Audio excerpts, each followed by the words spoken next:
There are royal moments, and then there are moments that stop the palace cold. When Prince William finally broke his silence, after months of quiet tension inside the gilded walls of Buckingham Palace, the air itself seemed to shift. Witnesses say King Charles froze mid-sentence.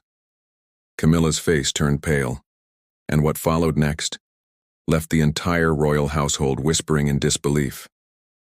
It wasn't just what William said, it was why he said it.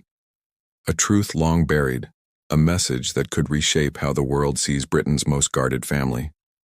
So what really happened that night?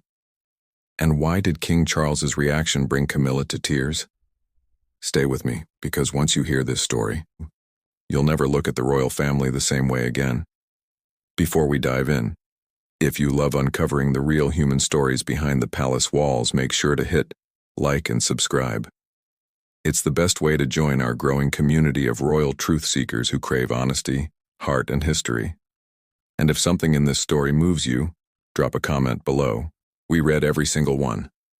Now, let's step inside the palace where this emotional storm began. For years, Prince William had been known for one thing above all: restraint. He inherited his mother's warmth but his father's discipline. His life was a delicate balancing act, protecting his family while honoring the very institution that had, in so many ways, cost his mother her peace. But silence, even royal silence, has a breaking point. In the weeks leading up to that unforgettable evening, tension inside the palace had been quietly simmering. Insiders described the air as thick with things unsaid. Rumors of disagreements between the king and his eldest son were brushed aside as normal family matters. But those who truly knew the Windsors whispered that something far deeper was brewing, something that couldn't be contained by official statements or palace smiles. William, they said, had reached the edge. He had watched the pressures on his father grow heavier by the day: health concerns, public scrutiny, and a nation wondering what the future held for its monarchy. And behind it all there was Camilla, now queen, whose presence, though once controversial, had slowly been accepted by many, but not by all. For William, the struggle wasn't just about titles or protocol. It was personal. It was about legacy, his mother's legacy. There had been whispers, quiet ones, that certain decisions inside the palace weren't sitting well with him. Perhaps it was the way certain memories were being reshaped, the subtle fading of Diana's place in royal history. Perhaps it was the constant reminder that his own path, as future king, would always walk in the shadow of pain he never chose. And so, one night behind closed doors, he spoke. It wasn't planned. It wasn't polished. It was raw, heartfelt, the kind of truth that only a son can speak to a father who also happens to be a king.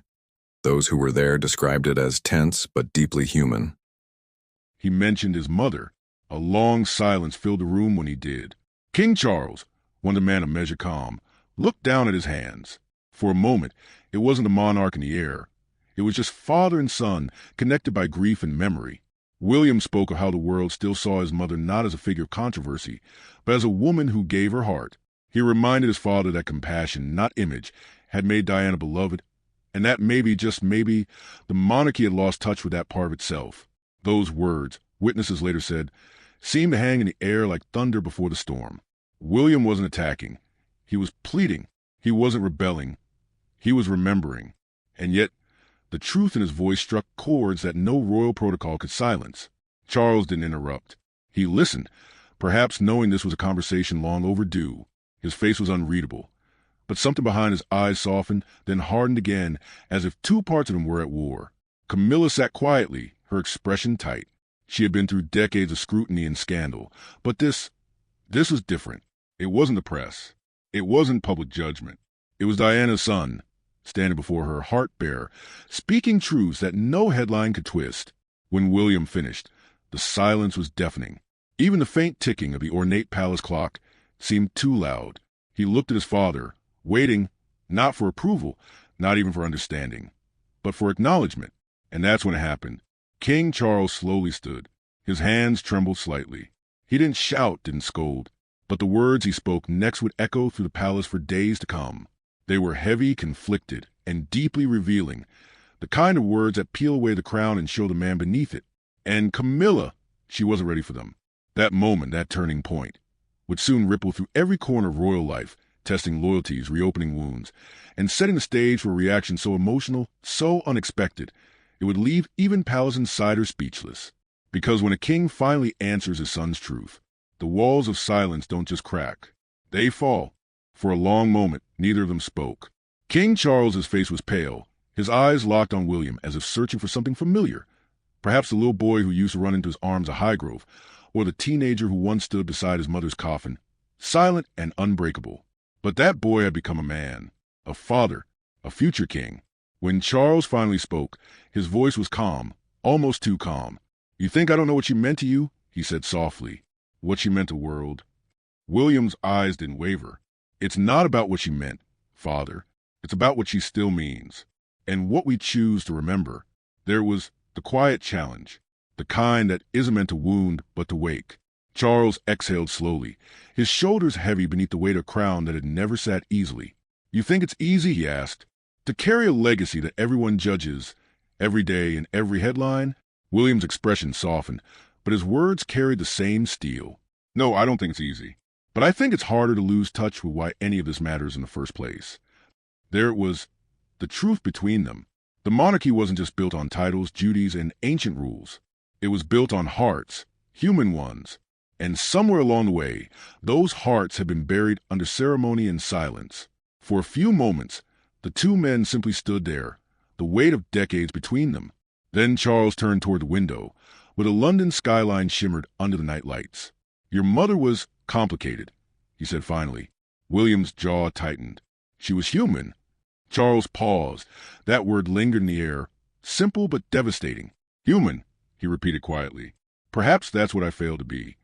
There was the first crack, the admission that no one, not even a king, can hide behind the walls of history forever. He looked back at his son, and something in his voice changed. It softened, like an old wound reopening. "You think I don't carry that with me? Every day, William? Every single day. I wonder if I could have done more, been better, but regret doesn't rewrite the past." William's eyes glistened, not with anger now, but with something more complicated. "Maybe not," he said, "but truth can still shape the future." And that's when the real heart of their confrontation surfaced. Not bitterness, not blame, but love trying to find its way through the ruins of royal formality. Because underneath the titles, father and son were fighting for the same thing: understanding. Camilla sat still, her hand trembling slightly against the table. She had always known this conversation would come one day, though she prayed it never would. To hear Diana's name spoken with such fire, to feel that lingering shadow return, was unbearable. She blinked back tears, but they came anyway, silent, reluctant, human. Charles noticed. He hesitated, torn between comforting his wife and finishing the truth hanging between him and his son. "William," he said finally, "the monarchy can't survive on emotion alone. It must endure. It must adapt. That's my duty." William nodded slowly. "And compassion, that's mine." The word struck like a bell, not loud but resonant. Two different visions for the same destiny. Two men, each carrying Diana's memory in his own way. Charles's voice faltered. "You remind me of her," he whispered. "Every time you speak from your heart, I hear her again." That admission pierced through the tension like light through glass. William lowered his gaze, swallowing emotion. "Then maybe she's still with us," he said quietly. A silence followed, this one gentler, almost sacred. But it didn't last, because the reality of royal life has no room for long silences. Every emotion has consequences. Every tear has a headline waiting to be written. Charles straightened, composing himself once more. "You have to be careful, William," he said, his tone shifting. "Words travel faster than truth. What you say, even in this room, will be twisted, used against you." William nodded, but his expression made it clear. He already knew. "Then let them twist it," he said. "I'm done hiding what matters." Camilla's breath caught. She looked up at him, her voice trembling. "And what exactly does matter, William?" His reply came softly, but with a force that silenced them both. "That we don't forget who paid the price for all of this." The room froze. Charles closed his eyes. Camilla's lip quivered, and the memory of Diana, the woman who had loved deeply, hurt deeply, and died too young, filled the space between them like a ghost that refused to leave. No one moved. No one spoke. But something irreversible had shifted. In that moment, the crown fell heavier, the silence louder, and for the first time in a long time, King Charles looked unsure because he realized something. He might wear the crown, but his son, his silent, steady son, carried the people's heart, and that, perhaps, was the truth he feared most. The silence after William's last words wasn't ordinary. It felt heavy, sacred, like the air itself was listening. Camilla tried to steady her breath, but the truth was already breaking through her composure. She had lived long enough to face judgment, betrayal, and ridicule. But this was different. This was Diana's son, standing only a few feet away, reminding her of a pain she had hoped time would soften. Her eyes glistened. "William," she began softly, her voice fragile, "I never meant." He shook his head gently, not in anger, but in exhaustion. "I know. I'm not here to blame you."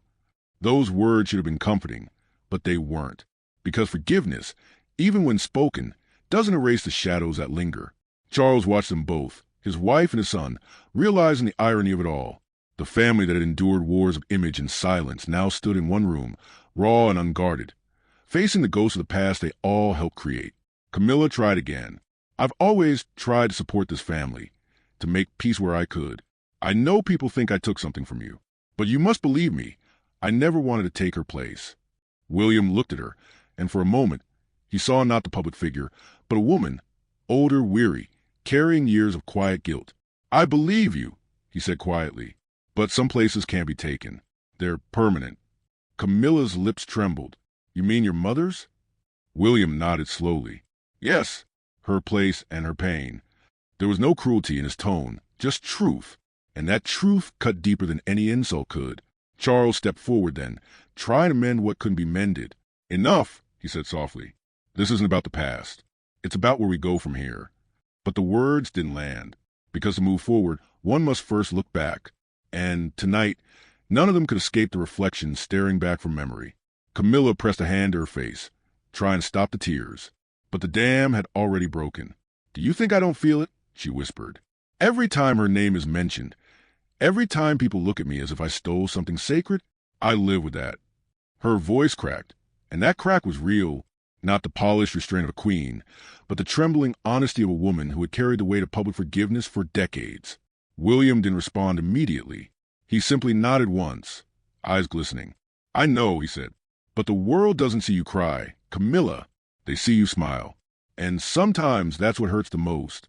That line, so soft yet so piercing, made her cover her mouth as the tears finally fell. King Charles moved closer, placing a hand on her shoulder. "That's enough," he said, voice low but firm. "We've all said too much tonight." But William wasn't angry anymore. He just looked tired, the kind of tired that comes not from speaking, but from years of holding it in. He turned toward his father. "Maybe saying too much is what this family's needed all along," he said gently. Charles sighed, glancing at the grand portrait of past monarchs on the wall. Stern, silent, unreachable. "You sound like her," he murmured. William gave a faint, sad smile. "Then maybe that's not such a bad thing." The room fell quiet again. Camilla wiped her eyes, her royal grace slipping back into place. But something in her had changed. The tears had cleansed something, a pain long hidden behind poise and duty. For the first time, she saw William not as a reminder of the past, but as a bridge between what had been broken and what could still be healed. "William," she said finally, "I don't expect your forgiveness, but I hope someday we can find peace.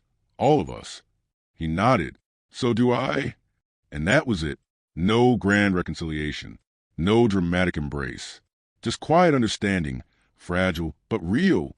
As William left the room, the echo of his footsteps lingered in the marble hallways of Buckingham Palace. The portrait seemed to watch him go, silent witnesses to a family's never-ending struggle between crown and heart. Camilla sank into her chair. Charles knelt beside her, his voice barely a whisper. "They'll never understand what we went through," he said. "Not the press, not the people, maybe not even our children."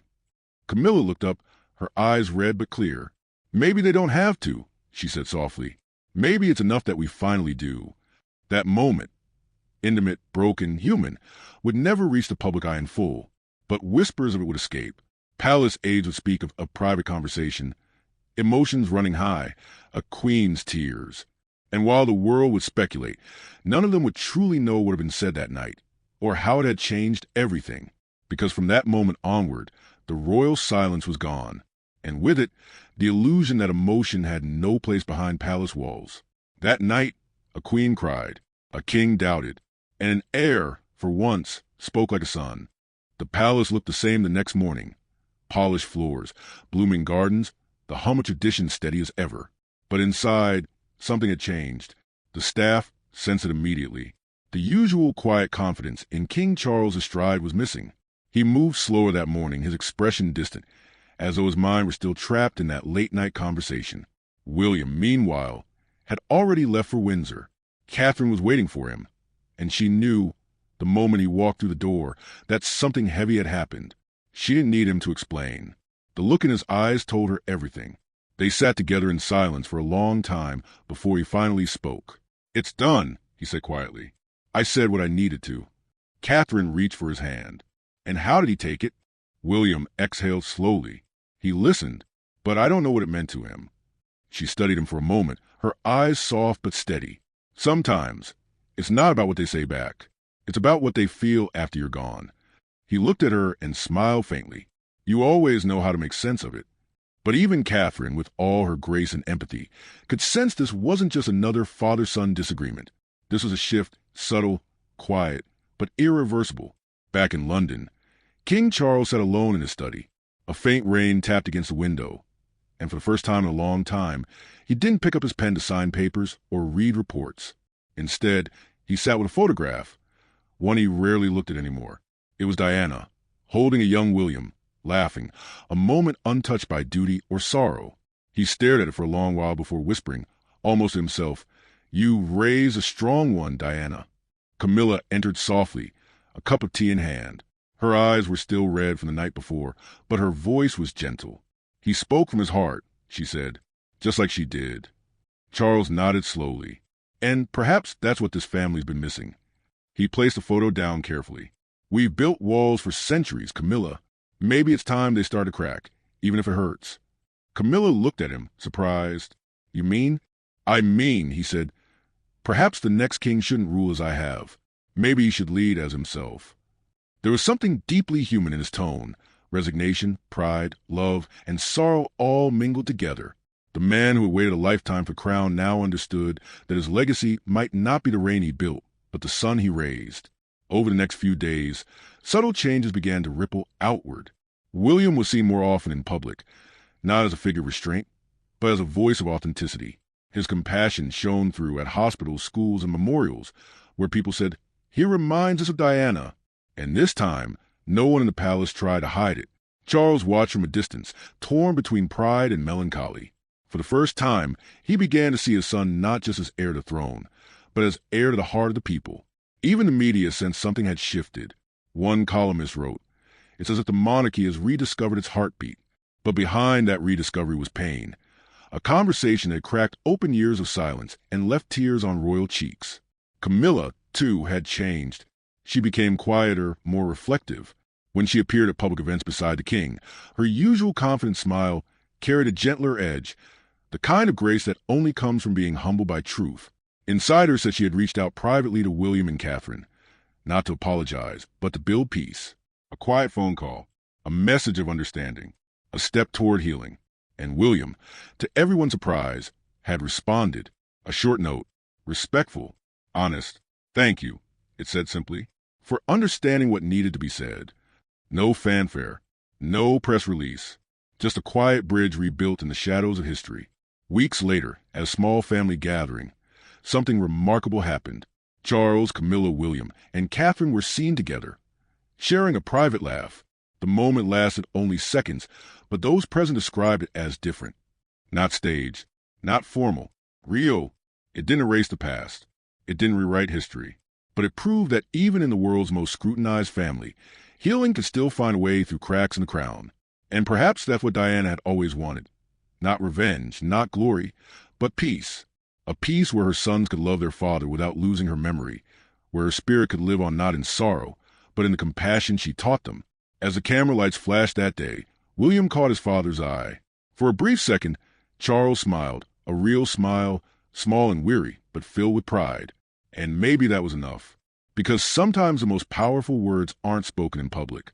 They're whispered behind palace doors, between a father and a son, where love must coexist with duty. That night, as the palace lights dimmed, William stood by his window, looking out at the quiet city below. The same city that had mourned his mother now awaited his future. Catherine joined him, wrapping her arms around his waist. "Do you think she'd be proud?" she asked. He didn't answer right away. Instead, he looked toward the stars and after a long pause, said softly, "I hope she knows." I finally spoke. Catherine smiled, and he listened. William nodded. "Yes," he whispered. He did. The silence that followed wasn't heavy anymore. It was peaceful, because in the echo of that royal night, through the tears, the truth, and the tremors, a family had begun to heal. And across Britain, hearts that had once divided between the late princess and the king now found themselves united, not by drama, but by understanding. For in the end, this wasn't just a story about a prince who spoke out. It was about a father who finally heard. And so, behind the golden gates and glittering crowns, we're reminded that even royals bleed the same quiet emotions we all do: regret, love, forgiveness, and the hope to finally be understood. That night between William, King Charles, and Camilla wasn't just a private royal moment. It was something deeply human. A son breaking his silence. A father facing his past. A woman learning that even forgiveness carries its own kind of pain. Because in the end, the crown may symbolize power, but it's truth that earns respect. And when truth is finally spoken, even the walls of Buckingham Palace can tremble. So what do you think? Did William's courage open a new chapter for monarchy, or reveal wounds that will never fully heal? Let me know your thoughts in the comments below. I read every one of them. If this story moved you, make sure to like, subscribe, and share it with someone who still believes that honesty, even in a royal family, is the beginning of change. Until next time, this is your narrator reminding you, behind every crown, there's a heartbeat.